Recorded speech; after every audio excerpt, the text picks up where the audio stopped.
professor, e a terça-feira que não veio, vai ter outra aula? Como nós, hoje, na verdade, seria mais um bate-papo, né, de término de matéria, e essa aula seria a da semana passada. Então, como na semana passada nós não podemos estar aqui, né, eu tive um compromisso e não conseguia chegar a tempo. Então hoje a gente vai dar essa aula e o bate-papo, a gente vai ter um bate-papo na escola dominical, tá bom? Glória a Deus. Bom, tópico 7, as consequências do pecado. Bom, nós estamos encerrando essa matéria.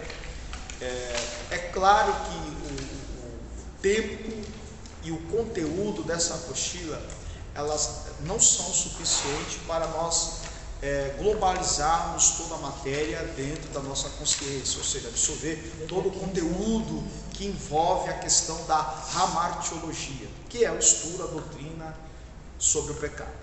Mas, só ratificando aquilo que nós já temos aqui consciência, pelo menos o básico, a ideia foi passada acerca do assunto, nós falamos aqui que todo pecado ela tem uma consequência.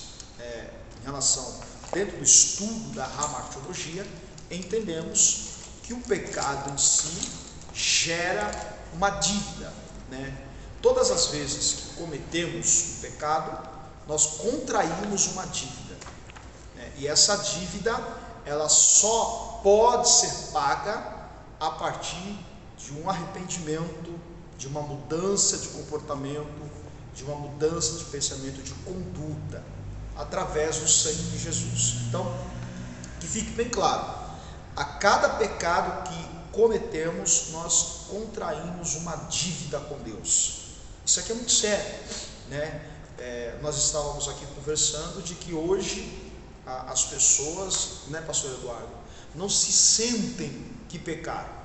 Isso é preocupante, porque a ideia do liberalismo, infelizmente, está invadindo as igrejas do Senhor. E essa ideia de que tudo pode fazer, hoje em dia, né, nós temos aí a cerveja sem álcool, o culto do beijo, o culto da pegação, o culto pet. Então, é um evangelho fragilizado, fraco, que nós estamos vivenciando, em que a ideia que se tem hoje do pecado não é como nós tínhamos no começo da fé. No começo da fé, pecamos e o pecado trazia tristeza para nós, né? Trazia tristeza para nós. Eu ouvi recentemente um satanista dizendo que abandonou o cristianismo porque o cristianismo trabalha muito em cima da questão do sentimento de culpa, né? Que a culpa nos aprisiona, né? Dizia esse ex-evangélico que agora é satanista. E eu tenho que discordar dele. A culpa, ela não aprisiona.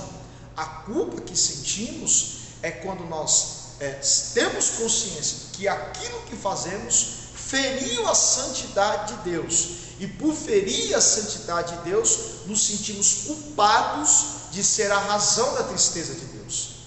Acho que essa é a definição maior, né? Esse sentimento de culpa que esse rapaz havia declarado que aprisiona, muito pelo contrário, o sentimento de culpa nos leva para o caminho da liberdade, porque através da culpa nós nos sentimos responsabilizados de ser a razão, motivo da tristeza de Deus, e procurar uma mudança para alegrar o coração de Deus. Então, nós sim temos que ter essa consciência de que o pecado, além de de contrairmos uma dívida com Deus, nós também temos que ter consciência que o pecado traz uma consequência.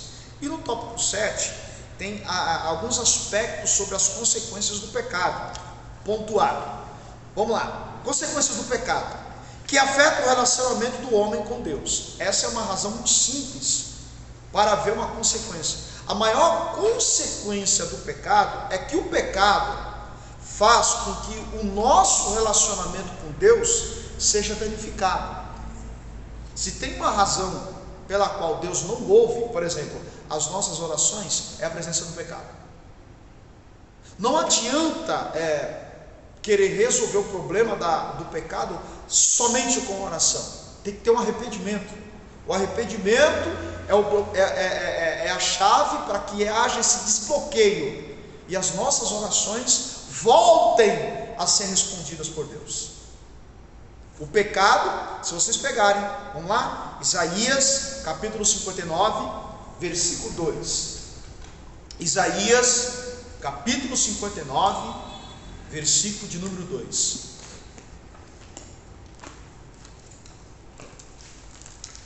O profeta Isaías, 750 anos antes do cristianismo ser instituído por Cristo, ele já havia alertado sobre a questão da maior consequência do pecado. Veja aí, Isaías 59, versículo 2. Quem pode ler? Mas as suas maldades separam vocês do seu Deus, e os seus pecados esconderam de vocês o rosto dele, e por isso ele não os ouvirá. Em outras traduções está dizendo assim: mas as vossas iniquidades separam vós do vosso Deus, e essa é a razão pela qual Deus não ouve as nossas orações. Por que Deus não ouve as nossas orações? Porque o relacionamento foi quebrado. Todas as vezes que pecamos contra Deus, nós estamos traindo Deus. A partir do momento que eu tenho um relacionamento com Deus, eu estou casado com Deus. E quando há um pecado, nós estamos quebrando essa aliança. É por isso que a maior definição que temos sobre o nosso relacionamento com Deus é uma aliança. E já reparou como é que é uma aliança? É um círculo que não tem fim. Uma aliança, se você pegar a aliança que está no seu dedo, esta aliança não tem começo, não tem meio, não tem fim. Ela é ininterrupta.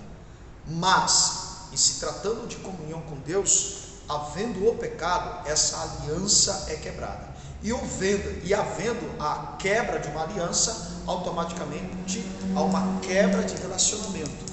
E havendo uma quebra de relacionamento, como é que se quebra um relacionamento? Por várias razões e de várias formas.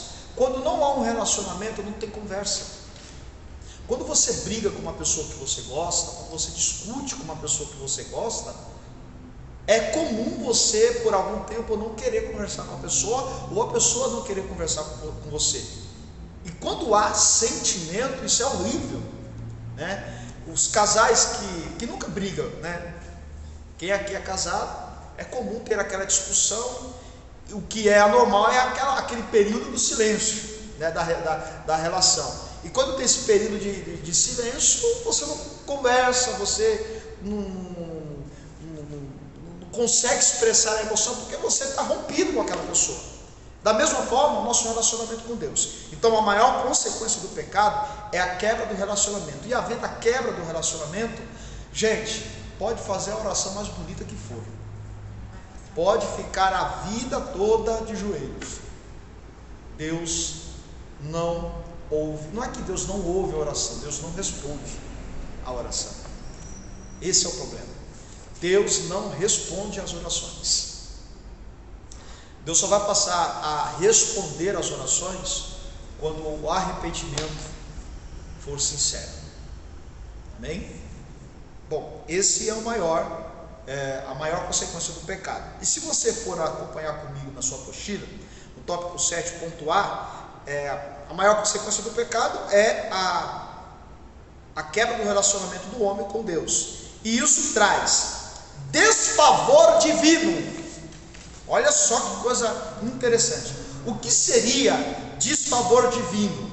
Deus não tem mais responsabilidade em te proteger. Por quê? Porque o pecado que foi cometido por mim quebrou o meu relacionamento com Deus, e ao quebrar o relacionamento com Deus, olha só, Deus não tem mais responsabilidade em nos proteger. Isso quer dizer o seguinte, que nós ficamos vulneráveis. É como se em uma comunhão com Deus, nós estamos protegidos pela sua graça. Mas ao pecarmos contra Deus, quebramos esse relacionamento, Deus automaticamente retira a sua mão. Mas fica assim uma cobertura, né? Exatamente. Uma cobertura. Perdemos a cobertura espiritual. Então no mundo espiritual, a gente fica vulnerável a qualquer tipo de situações. Por isso que a pessoa, quando ela peca, automaticamente não reconhece, ela vem na consequência de vários pecados. E aí é por isso que as pessoas não conseguem sair do pecado. Por quê? Porque aquilo que elas tinham como combustível para fazer elas lutarem contra o pecado, elas não têm. E ali você fica amarrado naquele sentimento, naquele desejo, naquela malignidade, porque você não tem mais forças para voltar, a não ser um esforço enorme para que haja o arrependimento, o quebrantamento, e ali o relacionamento com Deus ser restabelecido novamente. Olha o prejuízo do pecado, o desfavor divino, culpa. O homem tornou-se culpado por ter violado o próprio Deus para a humanidade, de Deus para a humanidade. Gente, se há uma coisa que corrói a nossa alma, é sabermos que somos motivos da tristeza de Deus. Isso se chama culpa.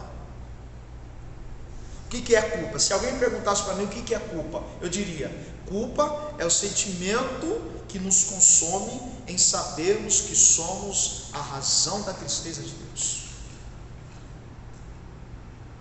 Isso é culpa. Gente, já pensou no culto da ceia? Só na leitura da ceia, examine-se o homem a si mesmo. Aquele que come e bebe de forma indigna, come e bebe para a sua própria. Gente, quem está na culpa ao ouvir esse texto, é que está, né, professor? Que ainda vai falar, né? Sim. Por isso que há entre no meio da gente doentes, né? Fracos que dormem. é o processo. Primeiro começa com a fraqueza, a doença e a morte. É um processo. Quando Paulo está falando sobre isso, está falando do processo para levar um homem a ficar completamente Morte eterna.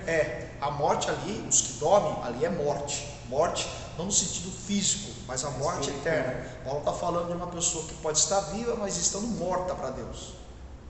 Morta para Deus. É o que você vê hoje dentro do ministério, né? Pessoas que... Então, esse é o processo que Paulo estipula. Primeiro vem a fraqueza, pecamos, automaticamente nós estamos fracos. O que Deus espera? Voltarmos para Ele. Se não voltarmos, essa fraqueza vai levar a uma doença, e se essa doença não for tratada na raiz, vai levar à morte. E aqui não se trata do campo físico, é espiritual. É por isso que quando nós é fácil identificar uma pessoa que não consegue sair do pecado. De que forma? Fisionomia. A fisionomia da pessoa, ela muda. Isso é bíblico? É bíblico. Veja aí Gênesis 4. Observe Gênesis 4. Tá bom, obrigado.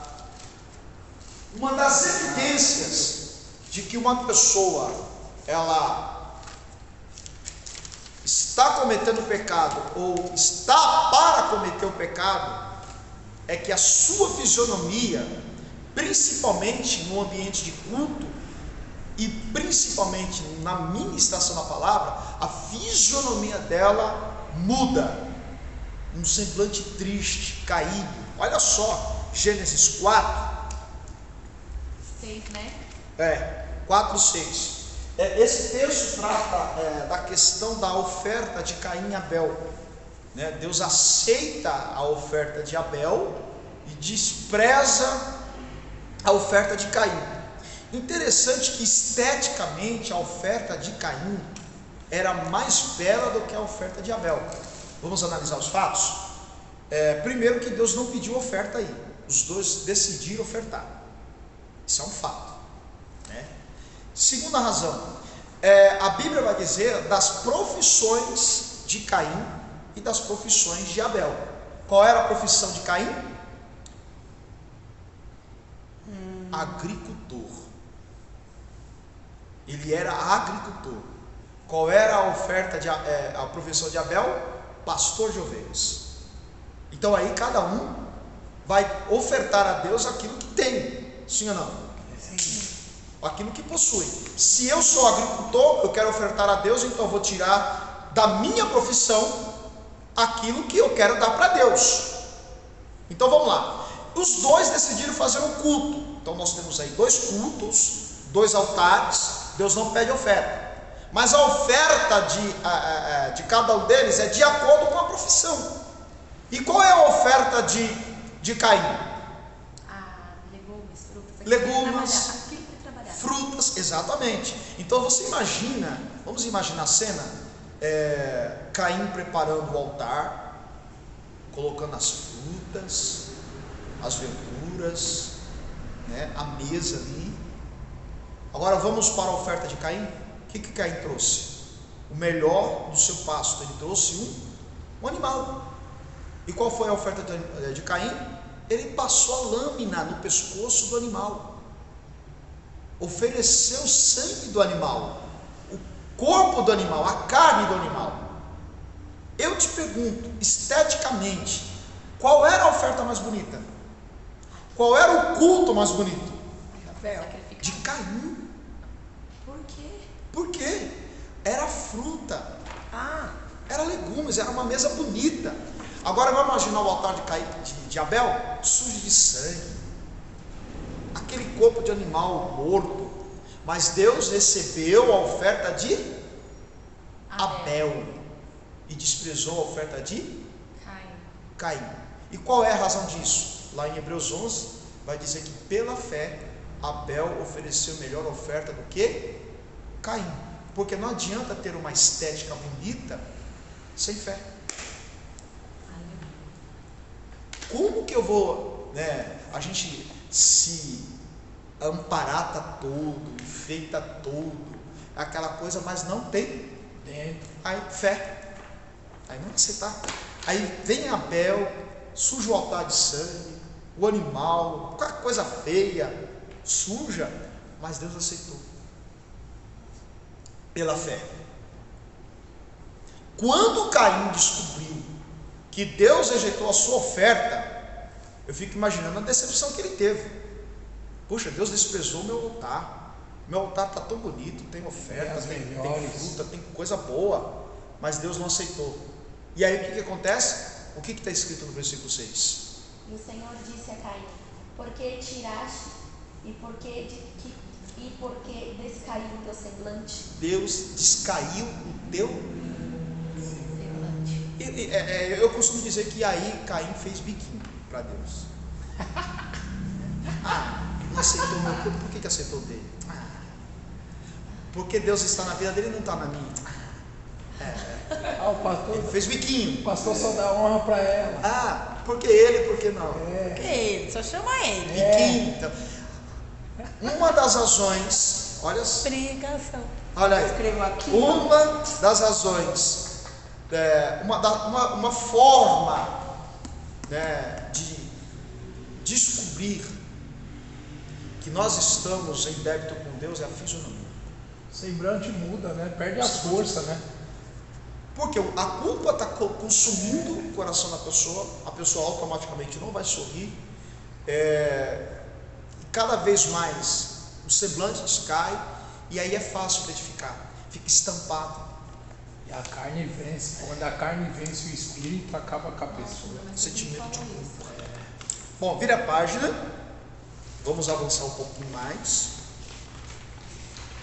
A consequência do pecado quebra o nosso relacionamento com Deus e também traz uma punição. Por quê? Porque justiça retributiva. Deus punirá o pecador impenitente. Deus puniu o seu filho pelos pecados dos eleitos. Olha que coisa interessante. Pecamos. Quebramos nosso relacionamento com Deus. Primeiro ponto, ficamos desprotegidos. Segundo, a culpa consome as nossas emoções. E terceiro, Deus pune o pecador. Deus pune o pecador. Olha que coisa fantástica. Deus nem poupou o seu próprio filho pelo pecado da humanidade. Quem dirá de nós? Se Deus não poupou Jesus da cruz, nós não escaparemos. É sério. E como que Deus pune o pecado? Permitindo que você colha as consequências do seu pecado. Essa é a justiça de Deus.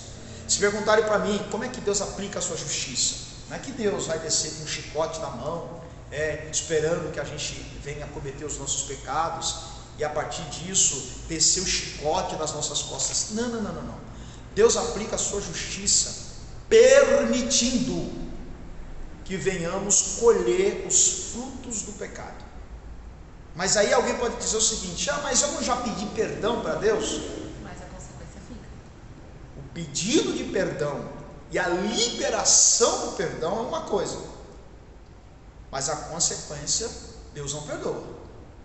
Tem muita gente que acha que pedir perdão para Deus, Deus vai o livrar das consequências do pecado. Muito pelo contrário.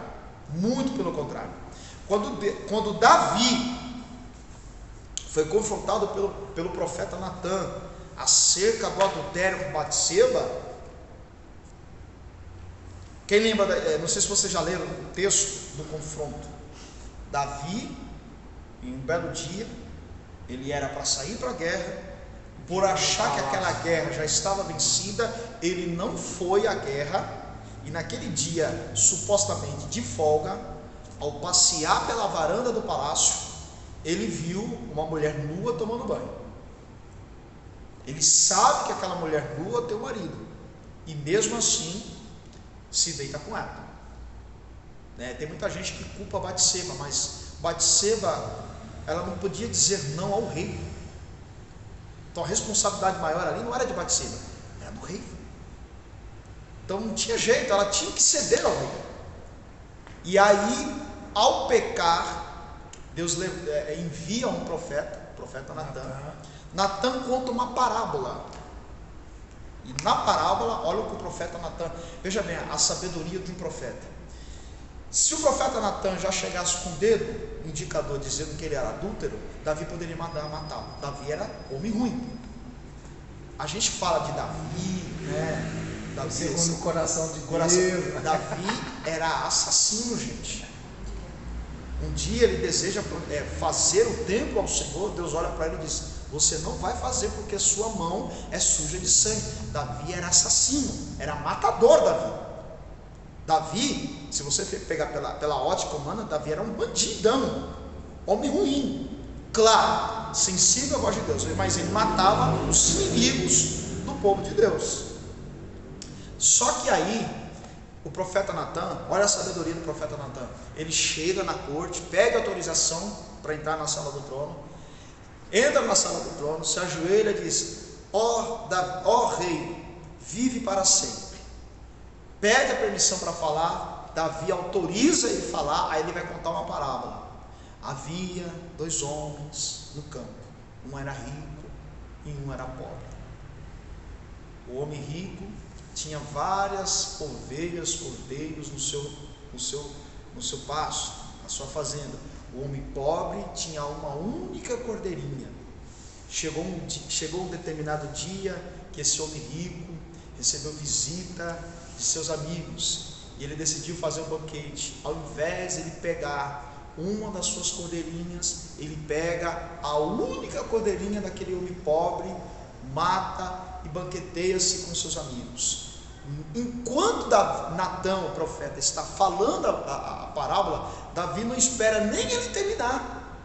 Davi ele fica indignado e pergunta para o profeta: quem é esse homem? Quem é esse homem? O homem pobre da parábola, Natan estava se referindo a Urias, o marido de Batseba, que Davi mandou matar. O homem rico, que tinha várias cordeirinhas, era Davi. E essas cordeirinhas são as mulheres de Davi. Davi poderia pegar qualquer uma das suas esposas. Ele tinha várias esposas, mas ele pegou aquela que era proibida. Ele se indigna: quem é este homem? É aí que o profeta aponta o dedo e diz: esse homem é você. Ele toma um choque, porque naquele momento ele está descobrindo que Deus descobriu o pecado dele. Aí ele já cai, aí vem o Salmo 51, né, o salmo do pedido de perdão de Davi. Bate no peito: contra ti somente pequei, fiz o que era mal aos teus olhos, não retire de mim o teu espírito. É a vida de um arrependido, né? Só que antes disso, Davi vai perguntar: quem é este homem, para o profeta? Aí Davi, ele vai lançar uma palavra que ele vai semear na sua própria vida. E qual é a palavra que ele vai semear? Isso está em 1 Samuel, a partir do capítulo 11. Qual é a palavra que Davi vai semear? Ele vai dizer assim para o profeta: este homem que foi defraudado, ele precisa ser restituído 4 vezes. É aí que o profeta Natan olha para ele e diz assim: este homem é você, e assim como disseste, assim será feito. Davi havia dito que o homem pobre deveria ser restituído 4 vezes mais. Na profecia de Natan, Davi iria sofrer 4 consequências por causa do seu pecado. Primeira consequência: o filho que ele tem com Batseba, recém-nascido, morre. É ali que ele vai descobrir que o menino está doente, e ele entra no jejum, né? E nem com o jejum e a oração de Davi, Deus poupou